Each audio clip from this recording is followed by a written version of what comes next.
Yeah, I just heard it. Hello.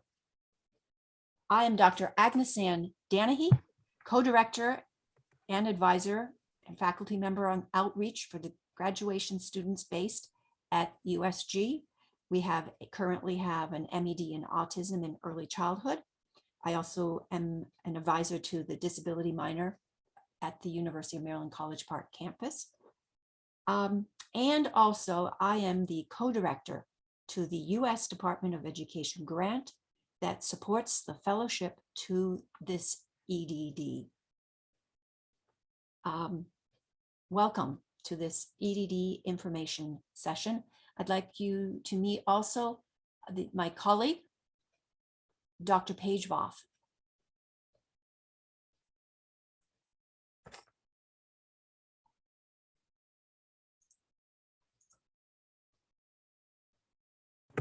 Hi, I'm Tori Paige Voth, and I'm going to be talking to you a little farther along in the presentation regarding the obligation that is associated with the scholarship that goes along with this EdD program.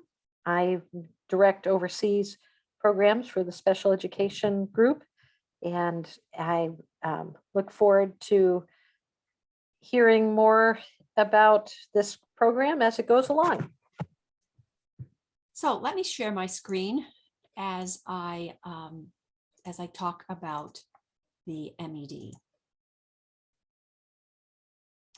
So this is a doctoral degree in special education leadership in the special education program in the Department of Counseling, Higher Ed, and Special Education Department, also known as CHESI, here at the University of Maryland College Park. Let me just address some of the academic details of this EdD. This is a doctorate in special education leadership. It is a 5-year part-time program. It was specially designed to be able to meet the needs of professionals in the field who work full-time, who have families and other obligations, hence the 5-year part-time program. The first 4 years contain the majority of the courses, with the last 1 year focused, the 5th year focused on a dissertation, or what we prefer to call it, the capstone project, the look at research to the field, capstone research. There is a full tuition scholarship available for the 15 scholars who will belong to the cohort to complete the program. This scholarship is about $42,000. What's important to note that textbooks and fees are paid by the scholar. The course schedule, there are about 70 graduate credits.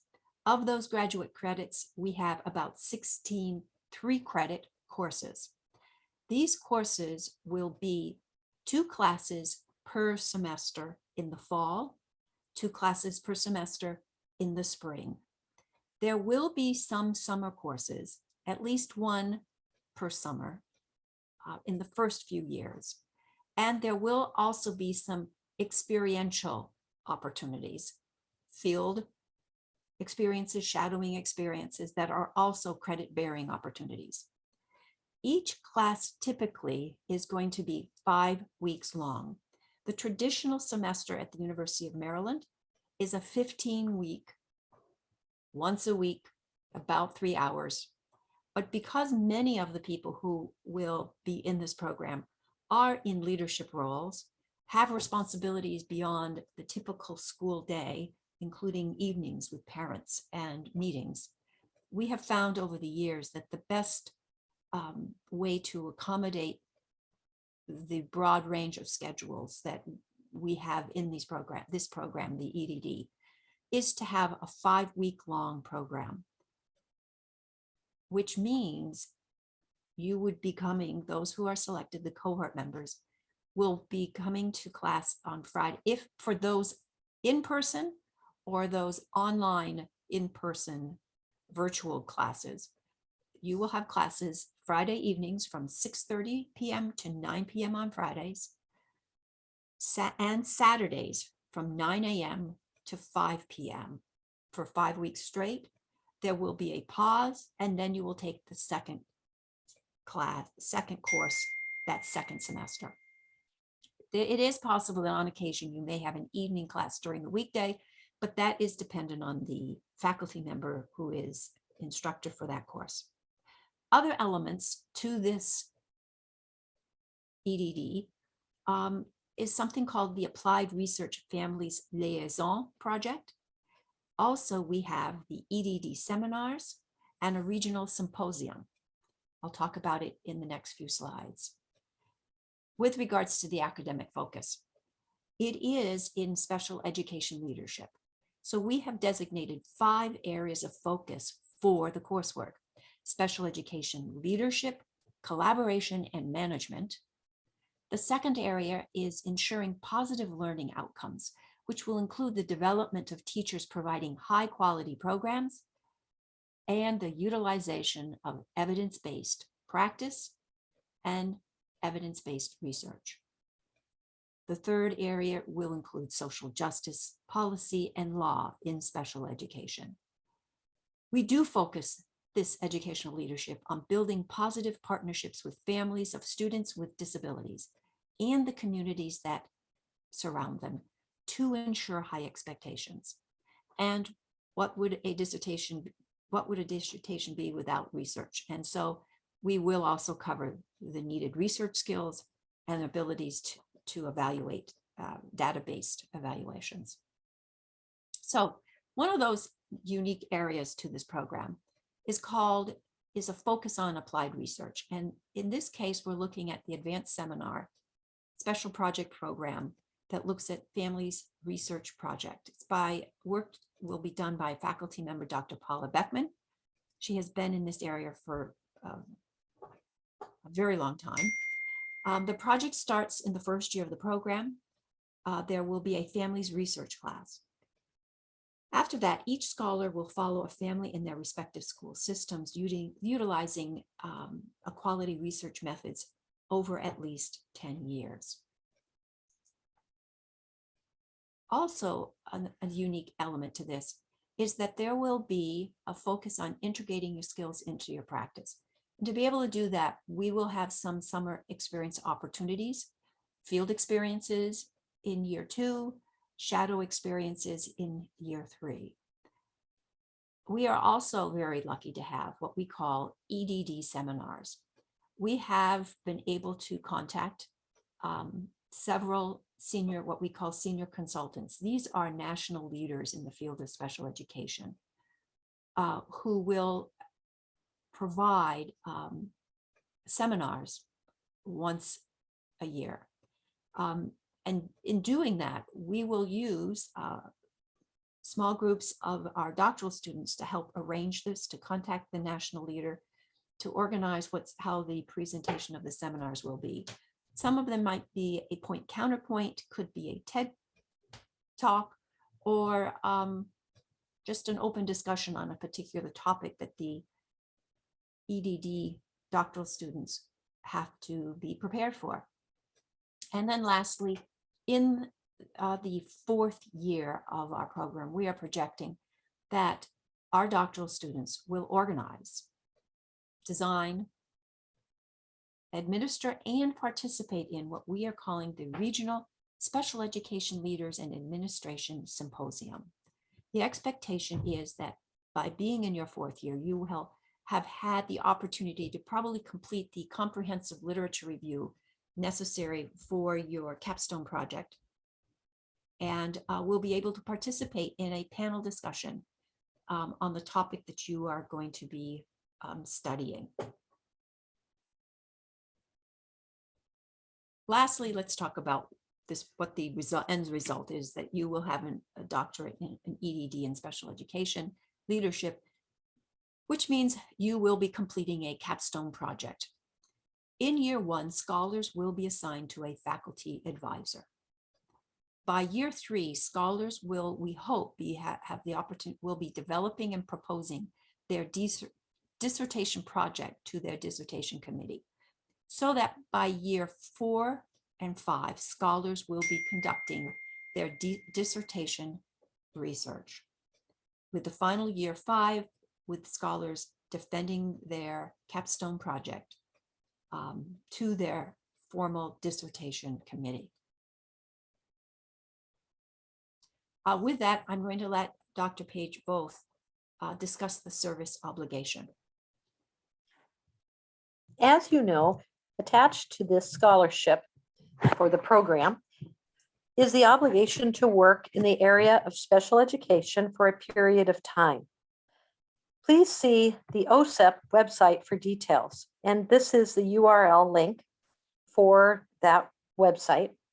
It is critical that you carefully consider the regulations and the requirements for the scholar, and you'll notice there's a section highlighted 304.3 requirements for scholar, as the Office of Special Ed Programs, or OSEP, is part of the Department of Education in the federal government.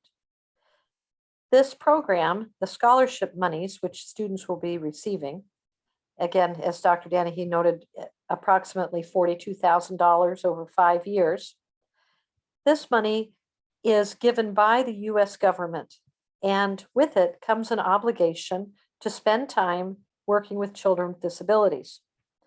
And I'm going to pick up here in the middle of the slide. This is a 5-year part-time program of coursework, which is roughly equivalent to 3 years of full-time coursework.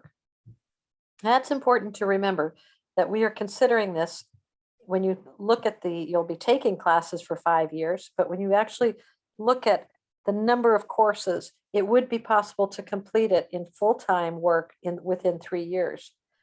The Office of Special Ed Programs, or OSEP, requires 2 years for every 1 year of scholarship support, of payback per se. So we expect that they will require each scholar to provide 6 years of obligation associated with taking the scholarship money over the 5-year period. The obligation payback in time can actually start after the first full year of the scholarship, which in this case would be after the first 2 years of the 5 years in this program, if your job qualifies. So we assume that if a scholar completes the entire program, it will be a 5-year long program, and then OSEP will consider that to be a 3-year period of full-time coursework, 2 years for every 1 year of scholarship support. You will owe the government 6 years of obligation if your job qualifies. Scholars will be required to register and submit data on a regular basis to OSEP, and we do that annually. Now, I'd like to take a closer look at this URL that is in purple there in the top third of this slide. Let's go to that. If you click on that URL, it will take you to this PDP, Personnel Development Program Data Collection System page. And as you'll see across the top, there are 4 columns: home, scholars, grantees, and employers. What you should do as a scholar, once you're provided with this, if you are admitted and you receive a scholarship, you will need to sign a form at the beginning of the program. And I want to look at that form. And again, you should, if you're considering applying to the program, I encourage you to review all of these links on this site that are there for scholars, particularly this one. And I'm going to go to the third link that says on the left-hand side column, pre-scholarship agreements and exit certifications. And we're going to go to that actual form, which you would need to sign. Here it is. Personnel Development Program Data Collection System, Service Obligation Pre-Scholarship Agreement. So anyone who would be admitted and is accepting the scholarship would need to complete this form. You'll see here on the first page, the service obligation pre-scholarship agreement between the name of the scholar and then the name of the grantee. And in this case, the grantee is the University of Maryland. I'm going to skip down through the privacy statements and the first couple pages here to this page, showing the data that is collected on each scholar. And you'll see if you look down, the first box there contains information about the grant. The second box contains information about each scholar, including your social security number. Because this is a federal grant, you will be into your name, and all of your information will be entered into the Department of Education data banks, and they will be able to follow you regardless of your employment or where you move to and so on. And then let's keep scrolling down and see what it actually reads. Here it is. This is the agreement that you would be signing. To be completed by Scholar. I have read and agreed to the service obligation regulations, the requirements for the Scholar, including the statements A through I below, or maybe that's L, I'm sorry. A, upon exiting the training program, I must subsequently maintain eligible employment on a full-time or full-time equivalent basis, and for a period of at least 2 years for every academic year for which scholarship assistance was received. B, I understand that eligible employment is defined as a position in which at least 51% of the infants, toddlers, and children to whom I provide services are receiving special education, related services, or early intervention services from me. 2, I spend at least 51% of my time providing special education, related services, or early intervention services to infants, toddlers, and children with disabilities. Or 3, if the position involves supervision, including in the capacity of a principal, teaching at the post-secondary level, for example, if you completed the program and then moved to teaching at a community college or university setting, or research, policy, technical assistance, program development, or administration, I spend at least 51% of my time performing work related to training that I received through my scholarship.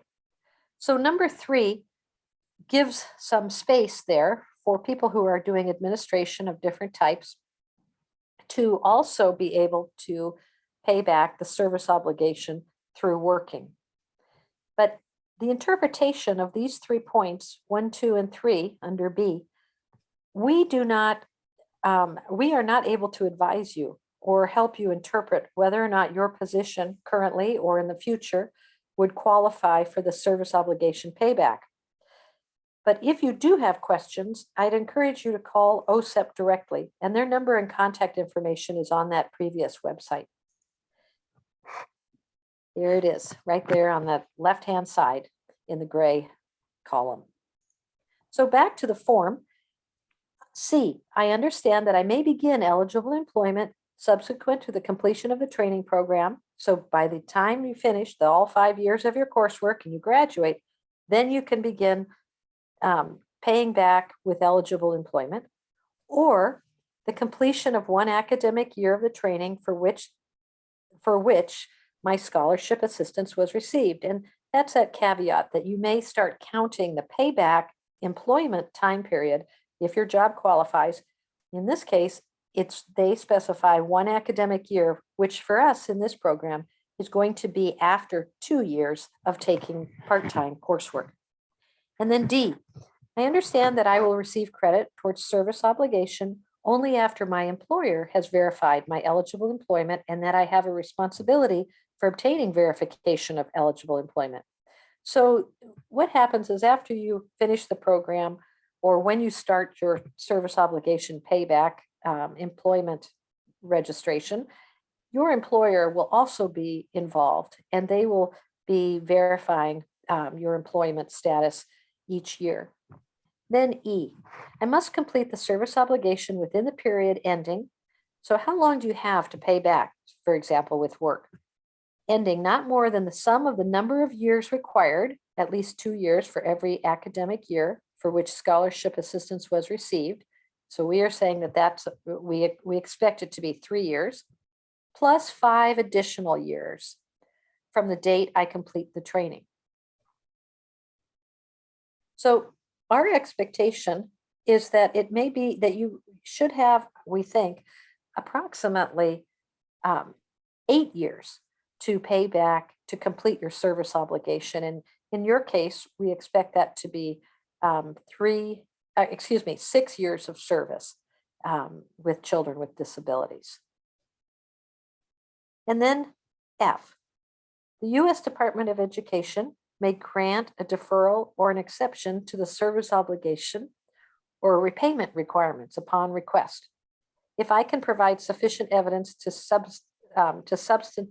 substantiate eligibility. Within 30 days of completion of my training, I will inform the U.S. Department of Education of my intention to, 1, complete my service obligation through eligible employment. So once you graduate, then you're going to be contacting the OSEP office and say, okay, I want to inform you that I'm now beginning my service obligation. Or number 2, after graduating, completion of the program, you may simply decide to repay the total amount of funding that was received. And you may do that instead of doing the work obligation. Now, what happens if after 2 years in the program, you decide this isn't for me? In that case, you would need to have a deferral or some type of permission. And let's read about that. If we could scroll down to that next page, please. I understand that under section 304.3, I will enter repayment status and be referred for repayment to the U.S. Department of Education, Accounts Receivable and Bank Management Group, where 1, I inform the grantee, that University of Maryland, or the U.S. Department of Education, that I do not plan to fulfill the service obligation under this agreement. Or 2, I fail to begin or maintain employment, making it impossible to complete the service obligation within the number of years required. Or 3, I discontinue enrollment in the course of study at the University of Maryland or agency designated in my scholarship. Now, if you decide after a year in the program that you do not want to continue, then your repayment status is going to change. You will need to pay back out of pocket. They will not allow you, after a certain period of time, to continue the work obligation repayment option. You will have to pay financially. So it serves you well to make sure that you completely read carefully the regulations and ensure that this is something that you can and want to do. Okay, so one more thing, let's see, I'm sorry, can we just scroll up to the page right before here, please? Thank you. And I want to, let's see, there was one thing here that I didn't see in the write-up, but if you can request, it must be on another page, I'm sorry, you can request a deferral or an exemption to paying back. And here it is in F. The U.S. Department of Education may grant a deferral or an exception to the service obligation or repayment requirements upon request, if I can provide sufficient evidence to substantiate eligibility. I'm sorry, I skipped right over that. How would one get an exception to the service obligation or the repayment requirements? It is close to impossible to get. I'm going to say that in the 20 years or so that I have seen this program run with these scholarship payback provisions, I have not known one person who was ever given that type of a deferral or exception, unless they had a very severe health issue. And then it might be a deferral, but not an exception. So you will be expected to pay it back. And if you don't, then the federal government does have your social security number and so on. Okay, I hope that's clear. I want to check one last thing, and that is under E, to make sure, I had said 8 years. Unless we're not ending in the sum of years required, at least 2 years for every academic year for which the scholarship was received. So actually, I think that I was mistaken. My apologies. I think it should be actually 11 years. That because it's at least 2 years for every academic year, so that's going to be 6 years of service obligation, plus the 5 additional years from the date that I complete the program. So you would be required to put in 6 years of service in working with children with disabilities, and you would have an additional 5 years where you can fulfill those 6 years. So we're looking at 11 years. I'm sorry, it should not have been 8. Thank you.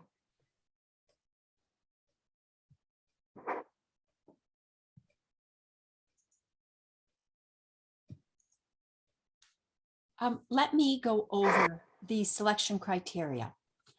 First of all, a committee will review all applicants. Required for review are transcripts from your undergraduate and graduate schools. You must have 3 letters of recommendation.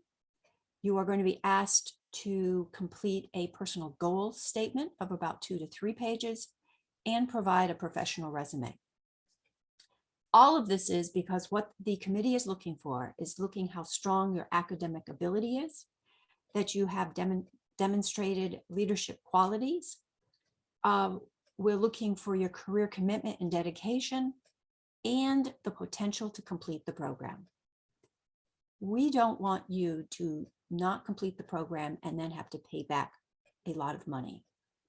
So the committee will be looking at those 4 major areas as they go through each and every applicant. I'd like to also take some time to emphasize that with regards to letters of recommendation. The strong letters of recommendation come from people who have been able to assess your skills, look at you and your potential for advancement in leadership and the leadership skills that you have already demonstrated. I think it's very important that when you ask the people who are you would like to have evaluate them, to ask them a very pointed question and say, can you highly recommend me? And the reason I use those 2 words, highly recommend, because that is one of the categories that they will check off, as well as write a response with regards to how they view your academic ability and leadership qualities. So I would be very, very pointed to see. If you have the opportunity to be able to see that letter beforehand, I would encourage you to see that letter because committees have seen that recommendations are not strong, and if it's not a strong recommendation, it does not fare well for the applicant. I should also mention as we go through here, unfortunately, we only have funding for 15 slots. And over the years, Dr. Paige both and myself have been on these committee reviews. And the majority of people that apply to these programs qualify for leadership. They have had extensive experience, advanced degrees, additional courses, and have taken on great leadership roles. And so many of you would ordinarily qualify. It's just that unfortunately, we are only going to have a cohort of about 15, and we only have funding for that many. So that will be the selection criteria. I want to emphasize there are no tests required. If you'll notice, there's no requirement of a GRE. What we have here is an example of a personal goal statement. I should also mention that not only are we interested in viewing and seeing what your personal goal, your professional goals are, the review committee will also look to see what is your writing capabilities. So I think it's very important that you very carefully write a statement maybe have somebody also review it and edit it with you, because that is also an indication of your academic ability in this educational doctorate. And then lastly, our last page here is the application website is now open. If you look at the top here, for that application, there are two different sites. This first one here will take you directly to the login page where you have to establish your UID, and it will take you through the application. If you feel that you might need some step-by-step guide in applying, that is what this second URL is for. I want to emphasize that the application deadline is January 13th, 2022. It is a hard deadline. The reason for that is that our classes, our one class, we will have one class in the spring of 2022, and that class will start in March.